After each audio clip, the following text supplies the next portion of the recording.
आइए गणित की जो प्रश्नावली अभी मैंने उपलब्ध कराया था उनके हल देख लेते हैं। पियाजे के अनुसार बच्चों में संख्याओं और परिमाण के संरक्षण की अवधारणा किस अवस्था में विकसित होती है? तो ठोस और संक्रियात्मक। आपने देखा होगा कि बच्चे, छोटे बच्चे अक्सर किसी चीज़ को बताना होता है तो जब उसको हाथ में लेकर के वस्तुओं के रूप में ज़्यादा समझते हैं। जैसे उनको आम आम के बारे में बताना है तो आम का चाहे प्लास्टिक का खिलौना ही उनको दीजिए, लेकिन आम के रूप का हो, तब वो अच्छे से समझ पाते हैं। तो सी ऑप्शन सही है। गणित के शिक्षण का रचनावादी दृष्टिकोण है छात्रों का सूत्र स्वयं बनाने के लिए प्रोत्साहन करना। यानी जब कोई हम समस्या समझाते हैं, प्रश्न हल करते हैं, तो उनसे खुद कहा जाए कि बच्चों आप खुद अपनी तरीके से क्या इसे कोई और ट्रिक बना करके या सूत्र बना के हल कर सकते हो, तो उनका रचनात्मक वादी दृष्टिकोण हमें समझ में आ जाएगा, मिल जाएगा। तो अगला है गणित का एक प्रश्न है 12, 15, 18 और 27 से विभाज्य सबसे बड़ी 4 अंक की संख्या कौन सी है? तो इसको अगर देखा जाए तो पहला ऑप्शन क्यों सही है? आपने देखा होगा कि 12, 15, 18 और 27 में एक 15 अलग सी संख्या है, जिसमें 15 को देखा जाए तो इसके दो गुणनखंड हैं, कौन कौन? 3 और 5, 5 3 15, और बाकी 5 में किसी में भी नहीं है। 5 से गुणनखंड किसी में भी नहीं है। तो अगर दी गई संख्या सभी से विभाजित होगी तो 5 से विभाजित होगी, ना ये वाली 5 से विभाजित है, ना ये वाली 5 से विभाजित है, ना ये वाली 5 से विभाजित है, तो पहली संख्या सही हो गई, 4 अंकों की सबसे बड़ी संख्या। तो एक और तरीका है कि सबका लासा लेकर के निकालें और फिर भाग दें, वो लंबा तरीका है, फिलहाल इसमें मिल गया, किसी और सवाल में जब मिलेगा तो मैं समझा दूंगा। लेकिन इसमें शॉर्टकट तरीका यही है कि 5 से विभाजित कैसे होती है? कैसे पता कर लिया कि ये वाली 5 से विभाजित है? तो 5 से विभाजित होने के लिए इकाई का अंक या तो 0 हो या तो 5 हो, तो इसमें 0 है, पता चल गया कि ये विभाजित है। चलिए अगली सवाल की तरफ नज़र करते हैं। एक दुकानदार ने 3 संतरे के लिए 5 रुपये में खर्चा किए और 5 संतरे बेचे 12 रुपये में। गजब क्वेश्चन है भैया, फंसाने के लिए प्रयोग किया गया है। ये किसी कंपटीशन परीक्षा में आया था, उसी को मैंने लिया है। तो 3 संतरा खरीदने के लिए, ध्यान से देखो, छोटा छोटा लिखते हैं, 3 संतरा खरीदने के लिए कितना रुपए खर्च किया उसने? 5 रुपये। 1 संतरा खरीदने के लिए कितना खर्च करेगा? 5/3। तो 5 संतरा खरीदने के लिए कितना खर्च करेगा? 5/3 गुणे 5, यानी कितना आ गया? 5 संतरों के लिए जो उसका आया उत्तर 25/3, यानी 8 रुपया 33 पैसा लगभग। ये उसका क्रय मूल्य हुआ, खरीद मूल्य, यानी 5 संतरा खरीदा, 5 संतरे का क्रय मूल्य कितना आ गया? 8 रुपया 33 पैसा आ गया। अब विक्रय मूल्य कितना हो गया? 5 संतरे उसमें कितने में बेचा? विक्रय मूल्य, जो विक्रय मूल्य है वो कितने में बेचा? 12 रुपये में। तो निश्चित ही लाभ हुआ, 8 रुपये का खरीद के 12 रुपये में बेचा, तो लाभ कितना हुआ? दोनों को घटा दीजिए, तो लाभ बराबर 12 में से 8 33 घटा दीजिए, तो उत्तर कितना आ जाएगा? 3 रुपया 67 पैसा लगभग। थोड़ा दशमलव दिखाई नहीं दे रहा है, तो 3 रुपया 67 पैसा उसका लाभ हुआ। अब पूछा है लाभ प्रतिशत, तो लाभ प्रतिशत कैसे निकलेगा? लाभ बटे क्रय मूल्य, नीचे हमेशा क्रय मूल्य ही रहता है, गुणे 100। तो लाभ आया 3.67 बटे 8 रुपया 33 पैसा उसने खरीदा था, और गुणे 100 कर लोगे। इसे जब हल करेंगे तो 44% आ जाता है। मैंने हल किया है, आप लोग कैलकुलेटर से हल कर लें या खुद से हल करें ताकि अभ्यास हो जाए। यदि 2x + 3y = 12 और x + 2y = 7, तो x का मान कितना होगा? तो ये बहुत ही अच्छा प्रश्न है, लेकिन इसे आपको y का मान विलोपित करना है, गायब करना है। तो किसी एक में से, चलिए इसी में से मैं y का मान निकाल लेता हूँ। 2y बराबर कितना हो जाएगा? 7 - x। तो y बराबर कितना होगा? 7 - x पूरे का बटा 2। इस मान को पहले समीकरण में रख दिया जाए। चलिए देखते हैं कैसे रखते हैं।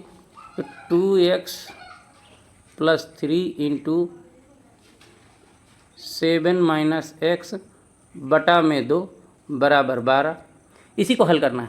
तो हल करने के लिए सबका हर बराबर करना होगा, है ना, तभी तो जुड़ पाएगा। तो अब ये जो 2 होगा, इसमें 2 से ऊपर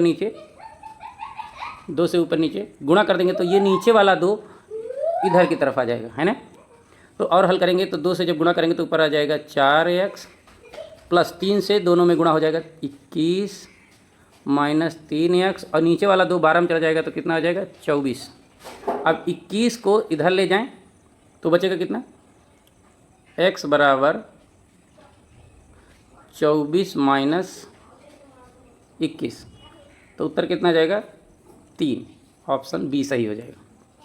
चलिए 6वां प्रश्न के ऊपर नज़र डालते हैं। शंकु का वक्र पृष्ठीय क्षेत्रफल, शंकु आप लोग जानते होंगे जोकर की टोपी, ये ला है, ला का मतलब एल, एल होती है तिरछी ऊंचाई। आपने बहुत से जब 6, 7, 8 में शंकु पढ़ाया गया होगा 10 में, तो शंकु जो होता है इस तरह जोकर की टोपी होती है, जो तिरछी ऊंचाई होती है एल, मान लिया इसकी त्रिज्या आर है, आधार की त्रिज्या आर है, तो जो वक्र पृष्ठीय क्षेत्रफल होता है, वक्र पृष्ठीय क्षेत्रफल होता है वो पाई आर एल के बराबर होता है। और ये दिया हुआ है 308, पाई का मान लिख देंगे 22/7, आर का मान नहीं पता है, एल का मान पता है 14, तो 7 दूनी 14, तो 2 और 22 गुना होगा 44, यानी 44 आर बराबर 308। तो आर बराबर कितना आ जाएगा 308/44, तो इसे जब हल करेंगे तो ये आ जाएगा 7। 308 को 44 से भाग देंगे तो उत्तर आ जाएगा 7। चलिए 6वां सवाल हो गई। चतुर्भुज के कोणों का अनुपात, कोई चतुर्भुज हो और सभी कोणों का योग आपको पता होना चाहिए। चतुर्भुज के अंतः कोणों का योग होता है 300, कितना होता है 360, ठीक है। तो अब अगर हम मान लें जिसे अनुपात दिया रहता है तो सभी कोणों को मान लेते हैं। पहला कोण माना 2K, दूसरा कोण माना 3K, तीसरा कोण माना 4K, 5वां सबसे बड़ा कोण माना 9K, तो सबका जोड़ कितना आना चाहिए 360। और यहाँ आ गया यह 18K, देखिए 3 2 5 5 4 9 9 9 18, 18K बराबर 360, तो K का मान कितना हो गया 20, तो बड़कवा 9K है।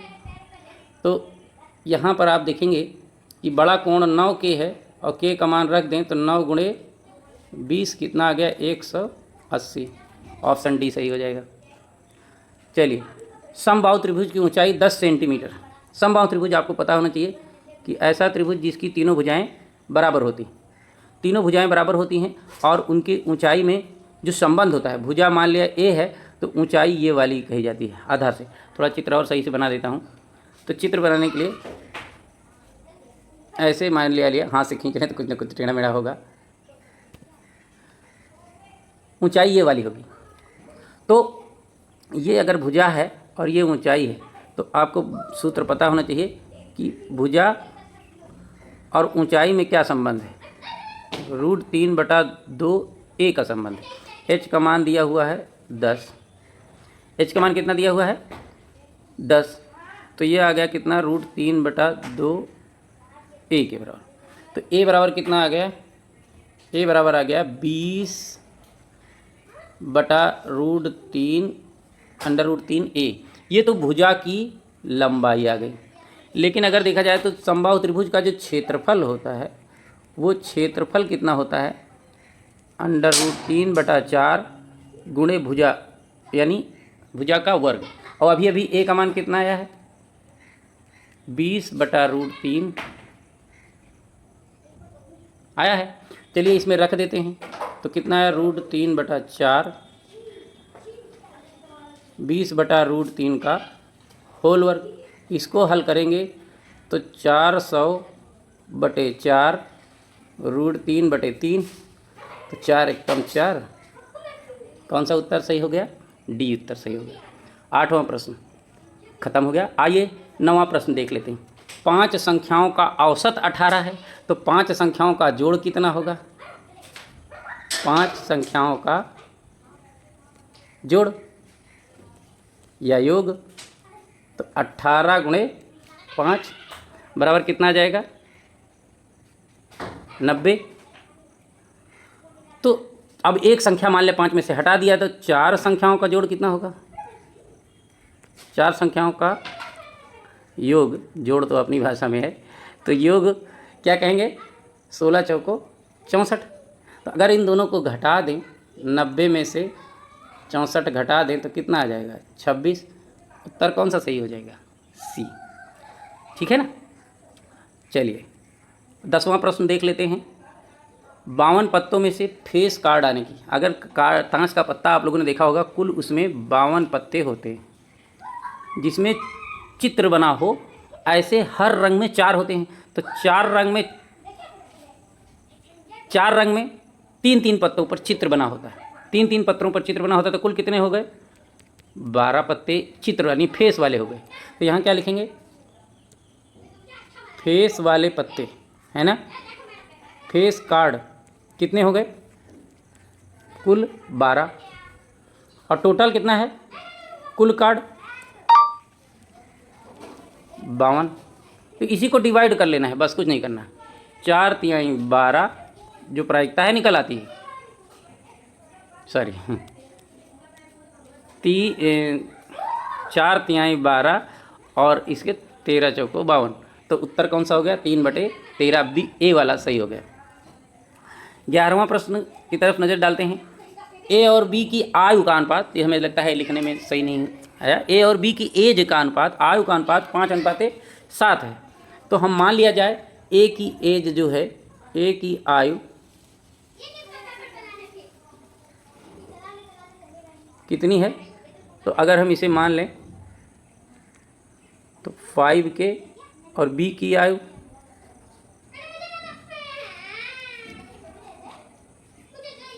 7K। तो 6 वर्ष बाद 6 साल जुड़ जाएगा, तो कितना हो जाएगा? 5K + 6 और 7K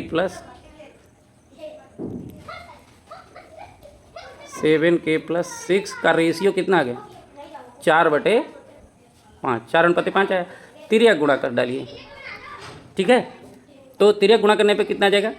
चलिए इसको मिटा के फिर से लिखते हैं। 5K + 6 अपान 7K + 6 बराबर 4/5। अगर इसका तिर्यक गुणा करेंगे तो आएगा 25। तिर्यक गुणा का मतलब अंश का हर में, हर का अंश में। 25K धन 30 बराबर 28K + 7 चौक 28, 6 चौको 24। अच्छा, 25K को इधर ले जाइए, 24 को इधर ले आइए, तो कितना आ जाएगा? 3K बराबर 6, यानी K का मान क्या आ गया? K का मान 2 आ जाएगा। तो B की आयु 7K मैंने माना था, अब K का मान आ गया 2। तो B की आयु 7K थी, तो B का आयु कितना हो गया? 7 × 2 यानी कितना हो गया? 14। डी वाला सही है। ये रहे आपके कुल 13 प्रश्न। इन 13 प्रश्नों का हल मैंने पूरी तरीके से समझाने की कोशिश की है। यदि आपको फिर भी नहीं समझ में आया तो कमेंट करके मुझसे पूछ सकते हैं। वीडियो पसंद आए तो वीडियो को लाइक ज़रूर कर दीजिएगा, इतनी मेहनत मेरी सार्थक हो जाएगी। और आप अगर आपने अभी तक चैनल को सब्सक्राइब नहीं किया तो सब्सक्राइब कर लीजिए और साथ में अपने दोस्तों तक भेजना मत भूलिए। मिलते हैं अगले वीडियो में, तब तक के लिए नमस्कार।